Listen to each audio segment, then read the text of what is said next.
Hello, and welcome back to Communicable, the podcast brought to you by CMI Communications, ESCMID's open access journal covering infectious diseases and clinical microbiology. My name is Angela Huttner. I'm an infectious disease doctor at the Geneva University Hospital in Switzerland and editor-in-chief of CMI Comms. I am joined today by my co-host, fellow CMI Comms editor, Oana Sandulescu. Hello, so excited to be here joining you for this podcast episode. I'm Oana Sandulescu. I practice and teach infectious diseases at the Carol Davila University of Medicine and Pharmacy in Bucharest and the National Institute for Infectious Diseases, Professor Dr. Matei Baj, Romania.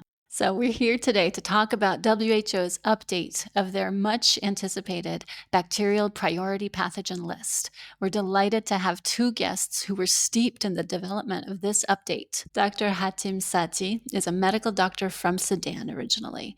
He's project lead of the Bacterial Priority Pathogen List at WHO and technical officer in the WHO AMR division. Thank you for having us, Angie and Oana. It's a pleasure to be here, and congratulations on the launch of this fantastic addition to the CMI series. Thank you for joining us. And we also have Dr. Erin Duffy, who served on the expert panel advising WHO through its update. Erin is trained formally as a chemist and is now Chief of Research and Development at CARB-X, a public-private partnership based at Boston University and Biopharmaceutical Accelerator for discovery and early development of antimicrobials. Thank you, Oana and Angela. I'm really delighted to be here.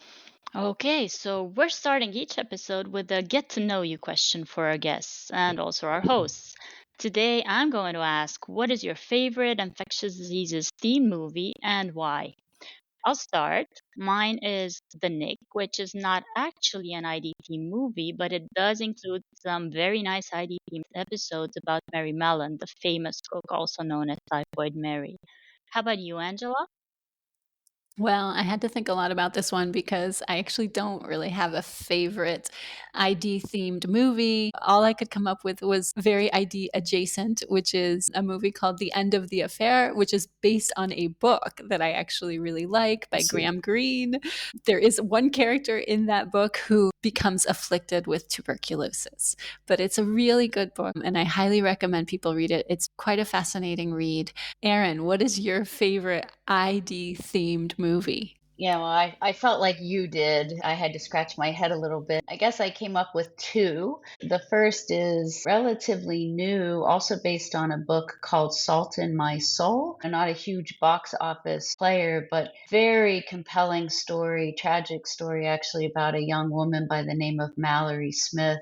She was a cystic fibrosis patient who ultimately succumbed even after a lung transplant to the bacteria that just continued to pop up and recolonize her lungs. So it's quite a story. And then on the other side of it, in terms of box office, was a movie that I probably first saw when I was a youngster running around singing Madonna songs, but a movie called And the Band Played On. Probably at the time I watched it because Matthew Modine was the star, but more contemporary times. So this is the story of the public learning about HIV, and just a really, I think for people in our field thinking about how to communicate challenges and complexities of antimicrobial resistance, having that way of bringing it forward to the public was just a really interesting movie for me. Two interesting leads for all of us. Hatim, did you come up with anything? Yeah, I think I have also two leads. Oh, nice. For me, I think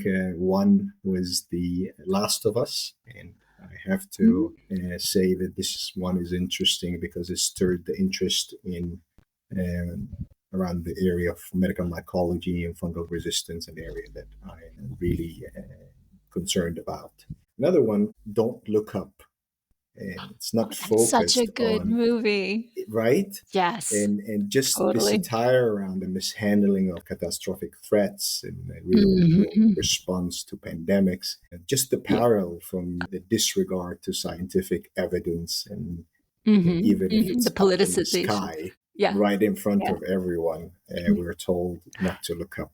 Yeah, that's very ID adjacent, because I think that's very there is ID adjacent. very ID adjacent, but totally relevant. Yeah, that's a great movie. Yeah, I must confess, this is for people who listen to our last episode that we have just recorded, but we haven't yet aired, my other co-host, Josh Davis, kind of cheated. We had a question about your favorite ID-themed book, and he kind of widened it to ID-themed movies. So we are being a little redundant. Apologies. That's all Josh's fault.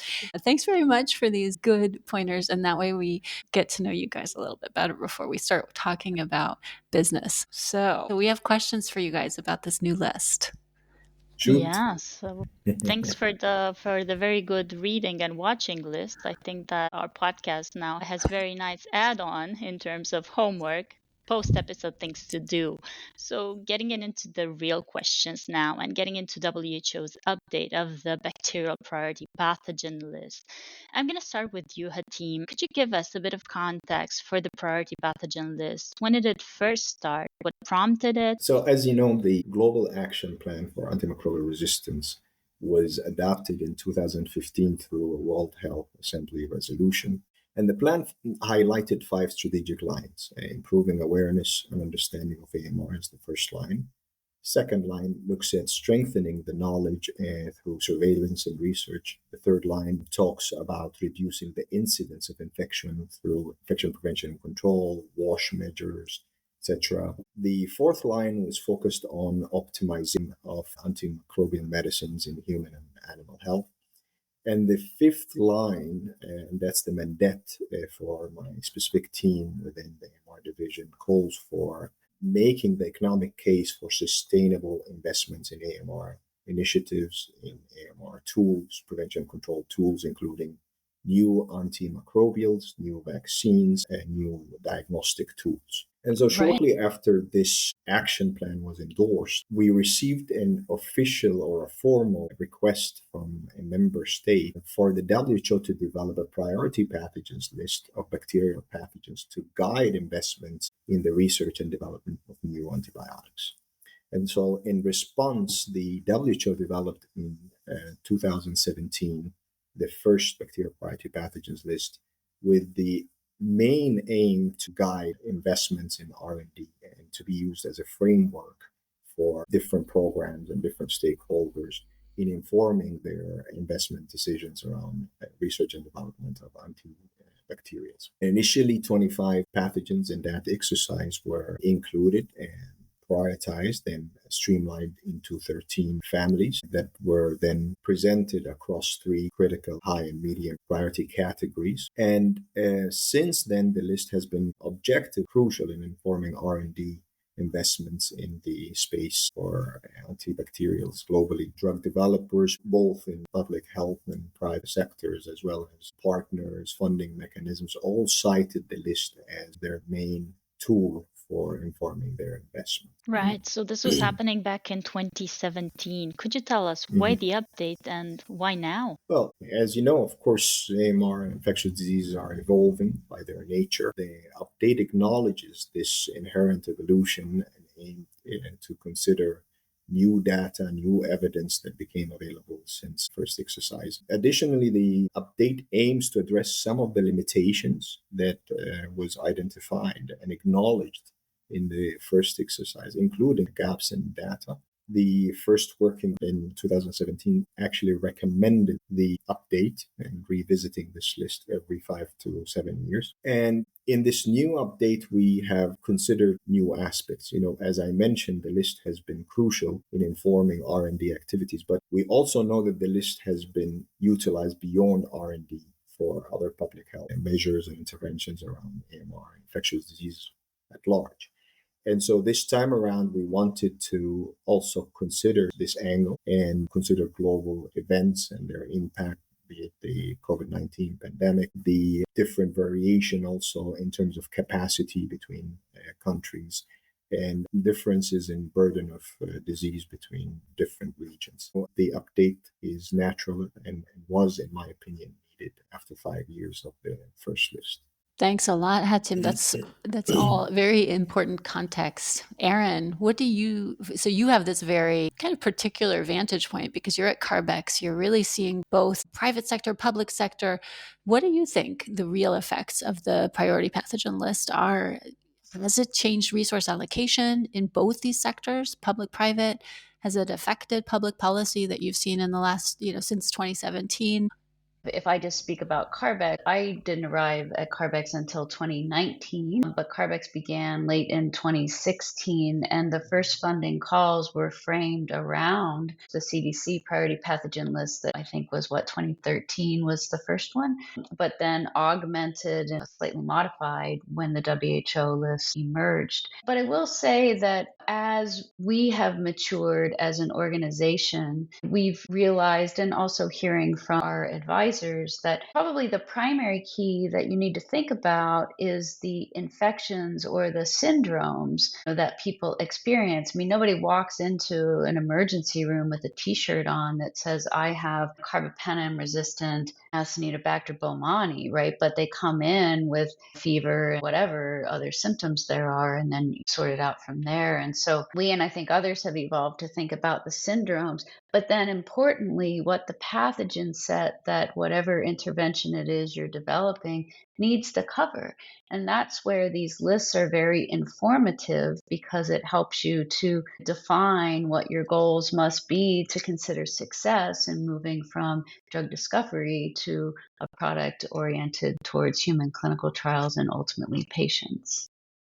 That's really interesting that you say that, because it struck me that the subtitle for this document, the Bacterial Priority Pathogens List, the subtitle is Bacterial Pathogens of Public Health Importance to Guide Research, Development, and Strategies to Prevent and Control Antimicrobial Resistance. It's not to treat clinical syndromes, to help sick patients, which is in and of itself an important objective. Hatim, if I may ask, why did you guys choose really to go straight to antimicrobial resistance? First, it's our mandate. We work in the AMR division, and that's our focus. But if you noticed, we also try to stress the public health aspect, because a big part of this discussion was what truly should drive action, whether on investment, be it in R&D or other infection prevention control measures. It should be the public health impact, the unmet needs. And we're talking at the population level, trickling down to the individual patient, of course. This was the thinking, and I agree with you. Of course, this leaves the door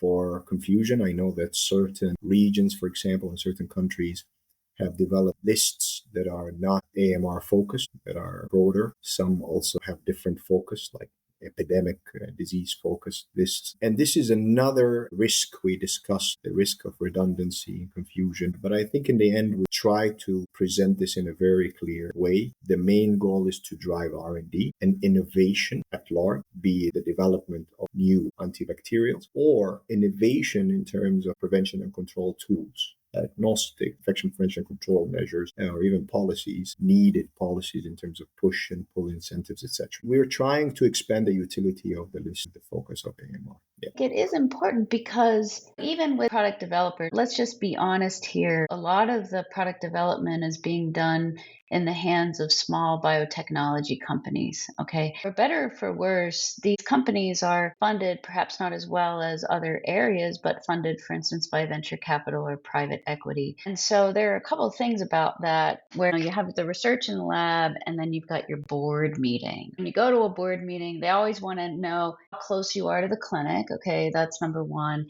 And then, of course, why your product is better than whoever's company. You're weighting all of these things that relate to both advancement of the science and survivability of your company, and how you do all that, I think is a tricky proposition. But what we're doing here with these lists is defining what a true north should be. Hatim, could you give us an overview of the process for updating this priority pathogen list in terms of who are the main actors and what criteria you use to decide which bug goes where on the list, and how do you weigh them? In terms of the main actors, of course, we followed, first of all, the same methodology that was used in the first exercise, which is the multiple criteria decision analysis. And this methodology really is a fantastic methodology because it evaluates alternatives based on multiple criteria and can facilitate systematic synthesis of evidence for decision making. One advantage of this method is that it integrates empirical evidence with the insights from broad groups of experts and stakeholders. And that allows, of course, for comprehensive evaluation of the alternatives, in this case, the pathogens. Also, it allows for stable ranking of these pathogens. Most importantly, the method when it was selected in 2017 was one attractive or advantages that it allows for update. You can build on previous exercises. But to conduct this methodology successfully, of course, you need in place a group that is representative, a group of experts. And that brings us to the Bacterial Priority Pathogens 2024 advisory group, whom I would like also to thank for their fantastic commitment and contribution to this project. This is a group of 25 experts representing all WHO region. The selection of group happened through an open call for interested experts. We observed in the selection the balance between the different regions, the ethnic, gender balance, but also the balance in the disciplines. Another group that was crucial is the global survey group. Senior experts identified again across the world to take a blind survey that determined the weights of the criteria. And that brings me to the criteria. 8 criteria this time around were used, considering the fatal and non-fatal burden of disease, considering preventability, transmissibility, AMR trends, availability of treatment options, and the status of the pipeline for each of the pathogens in terms of candidates in the pipeline that addresses the various pathogens and looking at them in terms of their potential and innovation. And so accordingly, the pathogens were assessed. Of course, there has been an extensive work to appraise the evidence against each of this criteria. And I want to particularly thank here the group from University of Verona, an academic group that supported this work, led by Professor Evelina Taconelli, along with Elena Carrara, Alicia Sobol, fantastic group from Verona University, who again also was selected through an open call. So this is in a nutshell the general methodology. The pathogens were streamlined, 24 pathogens this time around, and aligned in the different categories, mostly through consensus, through quartiles, but consensus and insight of the different stakeholders was crucial for the alignment of the different categories and cutoffs. Wow, sounds like a very comprehensive evaluation process. And I'm hearing a lot of actionable, so a lot of focus on what can actually be done in order to really make a difference. And I'm hearing a lot of work coming from a lot of different actors.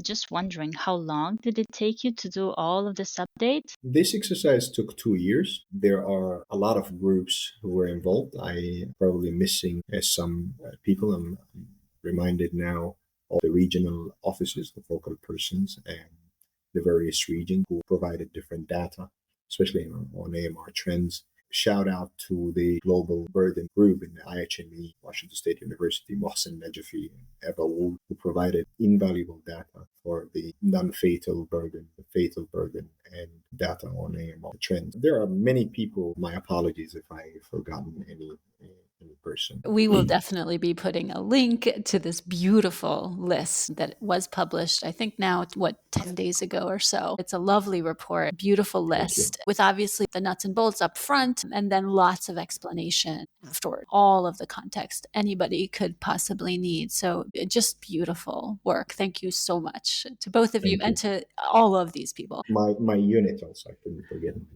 Yeah. You're going to get in big trouble, Hatim. Yes, Oh, yeah. You cannot win, by the way. You cannot win unless you start listing names in alphabetical order. Yeah. So coming to this beautiful list, Erin, there are definitely some changes from 2017. What struck me, number one, of course, is that third-generation cephalosporin-resistant enterobacterals went from high priority, which is already something, to critical. They're really at the top of the list, and they are even placed above carbapenem-resistant enterobacterals. So why? Why did you guys decide this? This is probably the place where I'm going to introduce my favorite term, false precision. If you look at, I forget what table it is, maybe it's table 3.1 or something that nicely lays out the categories that went into the analysis and then every one of the bug drug combinations there. And what stands out, if you just look at and compare, I think E. coli and E. coli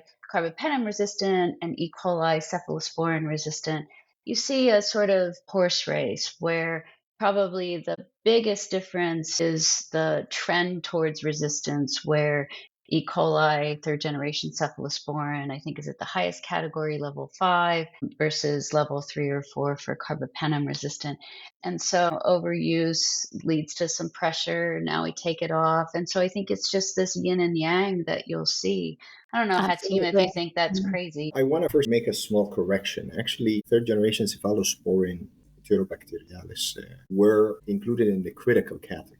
What happened is in the 2017 list, they were lumped with the carbapenem resistant Right. in one line. And the thinking, and this is why I didn't want to interrupt Erin, to Erin's point, the thinking was they warrant distinct lines in the critical category. So it's sort of recategorization. A, because of what Erin alluded to, some of these pathogens, when you split them around, rank top, like E. coli. And this is mostly because of the burden of disease, the ASBL. And B, the distinction also in terms of need, because probably between the ASBL and the carbapenem resistant, it's a question also of access and not purely a question of need for new R&Ds, prevention, control, access. So that was the thinking this time around to sort of tease them out. Each of them now are standing on their own in the critical list.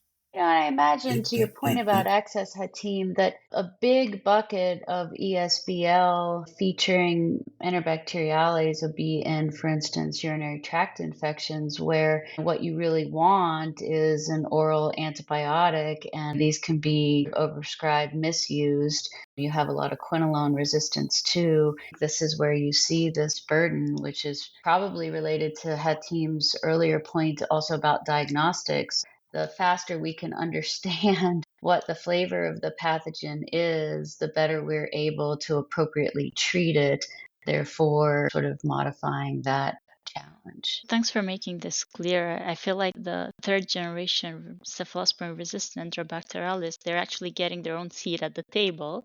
And Erin, Yeah. I love your false precision term. I think it's so applicable to any scenario when you're trying to rank items that are each very important in and of themselves. So Hatim, along these same lines, Pseudomonas was moved from the critical group down to only the high group, and why?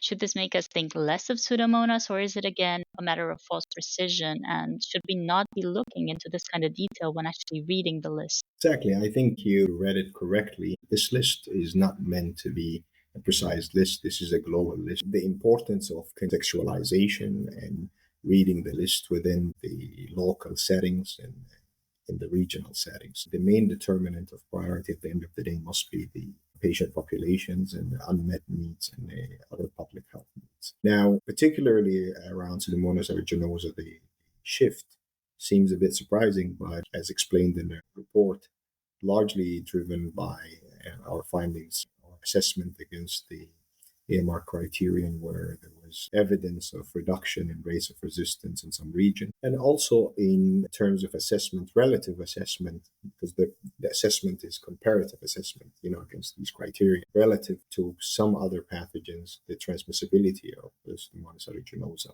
might be less of concern. I don't want to say less of concern, but in relative terms. But this shift is not something that is an outlier. As we note in the report, the Global Burden of Disease study put Pseudomonas aeruginosa burden as significant. However, at the lower end of the major pathogens, and at the top, if you remember that graph from that paper. Additionally, other authorities, health authorities like the US CDC in their prioritization exercise in 2019 ranked Pseudomonas as serious rather than critical. So I think there is some rationale for that, but the key message here is that Pseudomonas remains a very important pathogen, and all measures, prevention control measures and other measures in terms of R&D efforts to address this pathogen should be continued and pursued. So Pseudomonas, as we know, it's a very nosocomial organism, right? It's going to be affecting people who are elderly, who are frail, immunocompromised. Whereas We just, by the way, yesterday at the Geneva University Hospital, we had a very kind of harrowing talk given by an infectious disease doctor from Pakistan who was just giving us an update on what is happening in his country with the enterobacterals. The antimicrobial resistance there is not killing, old people who are coming to the hospital with their third urosepsis. These enterobacterals in Pakistan and in India are killing healthy children. Is there some weight being given to pathogens that are starting to pick off really healthy people who are expected to be, let's say, the drivers of regular society, whereas Pseudomonas lives among people who are maybe getting a little senescent or, again, I'm going to get myself into trouble here, but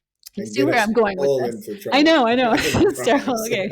Thank God for editing, right? What do you want to say to that? I think that you are spot on. You see in this list, we made sure that the global south problems are reflected. You see the prominence of ESBL, third generation cephalosporin resistant Enterobacterialis. You see the prominent position of Salmonella, Shigella, Neisseria gonorrhea. This is an issue of burden, an issue of equity. This is the first time I say this. We want to also nod our brilliant R&D community, innovators, developers, pay attention to these problems in the South, be it through innovative solutions in terms of chemistry and development of new molecules, or new policy solutions to expand access to existing drugs, access to infection and prevention and control measures, solutions in terms of sustainable investments in WASH and infrastructure for public health prevention and control of diseases that can actually tackle multiple diseases. Vaccines come to mind also. Some of these pathogens can be prevented through expansion of coverage or innovation in the area of vaccines. Definitely, this might be a factor, and this is why I spoke in relative terms when I spoke about Pseudomonas. So speaking of these community-dwelling pathogens, Erin, for the first time, we're starting to see some new streptococci on the list. For example, penicillin-resistant group B streptococci made it in. Why this time? Again, I think it's a couple of things. I think largely driven by the trend of resistance, in addition to which we don't have yet good preventative measures. Hatim mentioned vaccines, and this is an area really, I think, prime for this. So we do have at least one, maybe two Group B strep vaccine in later stage development, and we have at least two, actually many, but two certainly in the CARB-X portfolio, Group A strep vaccine programs that are moving ahead, but they've been elusive. Those are the main drivers. I don't have much to add to that. I think it's a question of burden, AMR burden, but also, as I mentioned, also the question around vulnerable population. When you think of Group B, for example, and the neonatal sepsis and the lack of access also to some of these optimized and lack of optimization first for pediatric formulations, but lack of access to some of these life-saving drugs in many places. The combination of these criteria, fatal, non-fatal burden, preventability, treatability, on access to these treatments, and the presence in the pipeline of candidates or programs that try to address this and collectively resulted in these being included. That's a good point, actually, Hatim. Just to say, back when you think about, pointers for R&D, early 2000s, everybody was focused on staphylococci, including MRSA, because that was perceived big threat. And then you saw from 2010 until about 2017 or so, a number of MRSA-focused drugs coming along.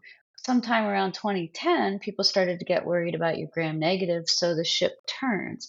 And so then you have the streptococci, which sometimes come along with, staph and other gram-positives, not being the foci for many groups for development of those products. That's a really good point. I would say it's a breath of fresh air to be thinking outside the group of Enterobacteriales, which, yes, are extremely important, but it's great to see that they're not taking up all of the spotlight. We also see the group A strep on this list, and specifically macrolide R group A streptococcus. And I was wondering, how much of this is driven by the recent surges in the incidence of invasive group A streptococcus infections, and of course the potential vaccine development field that Erin just mentioned? Because yes, these are important epidemiological and clinical events, but maybe the numerical burden of group A strep might still lie with uncomplicated strep throat cases. So, are we worried enough about invasive group A streptococcus that we will now look at every isolate, even non-invasive ones, or is there a label somewhere that attention should be focused on invasive isolates? That is a very good point, and maybe we should have came with that nuance. That brings me back to the point around context, around interpreting and tailoring the list carefully. I agree with you. The risk always is to have unintended consequences of such lists. This is why it was also included in the medium group, because the feeling was that there's some inequity when you look at the pipeline or when you look at the access aspect to basic life-saving treatments, given also the populations they impact. Take, for example, strep pneumoniae, look at the coverage rate, and still currently the WHO puts it at around 50 to 60%. 40% of the world population still don't have access to these vaccines or preventive measures. Point well taken, and I think through this outlet we stress that sticking to guidelines, protocols, stewardship programs that are based on or informed by local data is key in the management, individual management of patients, and in terms of approaching different pathogens. Having you guys here is really important for actually providing this context, because you download the list, you read the list, but I think it's really important to understand how we should be reading the list. And point well taken that focus on equity and access are extremely important. So I have a question for Hatim. Mycobacterium tuberculosis. So this was in a very important figure in the report. This is sort of in its own box, a little bit on the side, but central. Tell us about this organism. Tell us the story of Mycobacterium tuberculosis and this update. I think the way you describe the figure tells the story. It is not quite the same as the other pathogens. You could argue that most of these pathogens are somewhat homogeneous compared to Mycobacterium tuberculosis. It's unique in terms of the disease dynamic itself, the course of the disease, the transmission, the treatment course and link, as well as the underlying determinants also, be it social or financial, etc. And so at the beginning of the exercise, it was the opinion of the experts, the TB experts within the group, but also the technical focal persons from the WHO TB program, fantastic colleagues, Matteo Zagnol, Hatim Sati, and others were involved in this work, of course, and I'm going to shout them out here. Their opinion was that these criteria are more tailored towards acute infection than TB might be more nuanced. So initially, TB was assessed through an approach that used similar criteria, but was straightforward approach, not a multiple criteria decision analysis that looked at the evidence and the literature and looked at the data to support the placement of TB. There was an agreement that MDR TB, that was sort of the description of multi-drug resistant TB in 2017.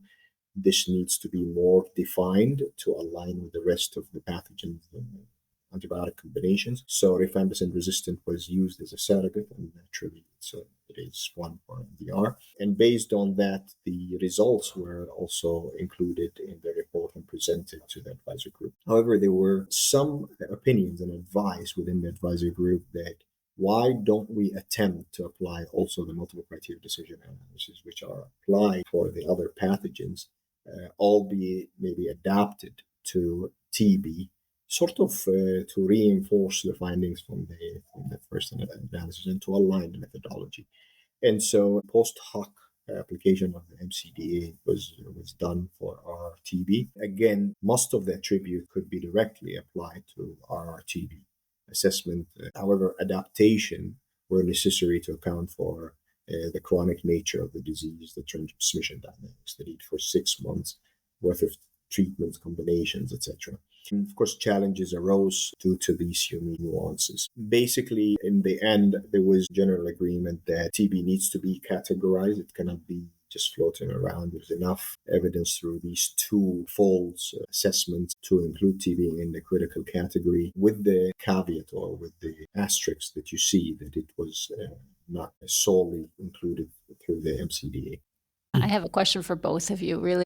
Did you feel at times in this 2-year journey that you were on, did you feel at times that you were kind of being pulled in different directions? You were trying to make many different groups happy, groups that had sometimes opposing priorities. Did this happen, and how did you deal with it? Erin, you first as an advisory expert, and then Hatim as the messenger. Yeah, I mean, it's unfair of me to comment because I had a catbird seat to a lot of this complexity. The thing that I thought was most interesting as an observer is that these discussions were not devoid of passion, okay?